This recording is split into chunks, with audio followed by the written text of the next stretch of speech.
This is an electro-pop concert at the Christ Church in Bochum. The church has become a popular meeting place for the city's young people.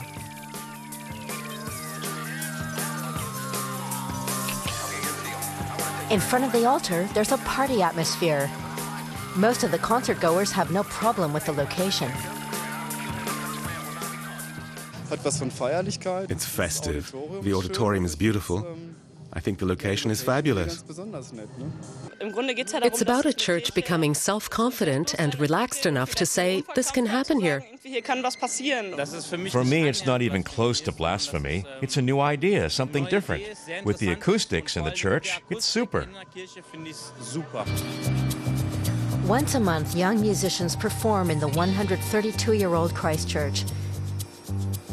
The concert promoter is Pastor Thomas Wessel.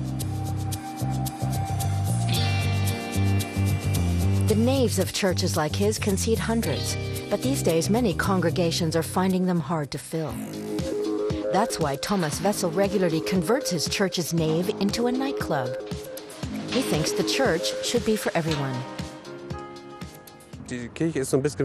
Churches are a bit like the Alps. They're there, but it doesn't mean you visit them every day. It's enough to go once a year, usually at Christmas. We're trying to find ways in which people can come and know they won't be pressured. They don't need to make a profession of faith or sing any hymns. But they're in the church. The Church of Dine in Berlin also hosts secular events, like this fashion show in July 2009. German designer Michael Michalski presented his collection Sinners and Saints in the hallowed halls of this Romanesque church. The fashions weren't standard church-going attire, but the show certainly filled the pews.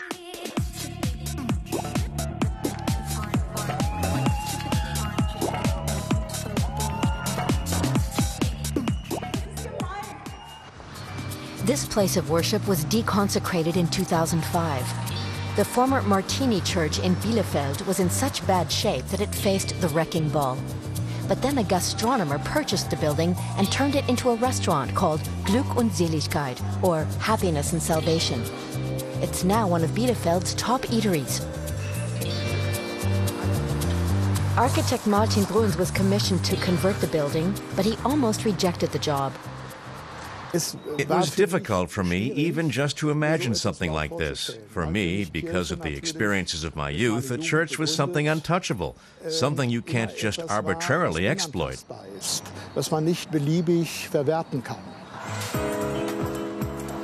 Despite his anxieties, Bruns dared to take on the project. He decided to leave the neo-Gothic architecture intact. The priority was to maintain the space and structure in a fitting way.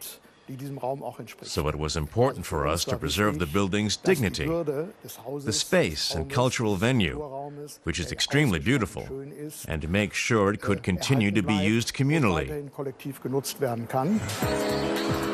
The restaurant has space for more than 350 people. The concept has proven popular.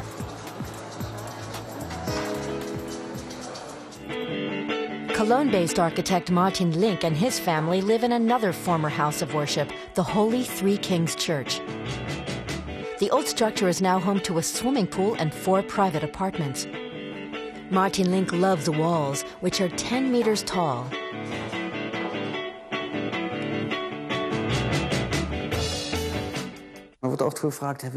You're often asked, what's it like to live in a church? Do you feel nearer to God? Do you sense anything special? That's generally not the case. It's like this. In the beginning, it's something new. You're living in a different kind of space from what you're used to. But when you've lived here for a while, it just becomes normal. In the third millennium, churches now serve as trendy meeting places, or restaurants, or modern living spaces. A growing number of people are rediscovering the merits of these architectural treasures.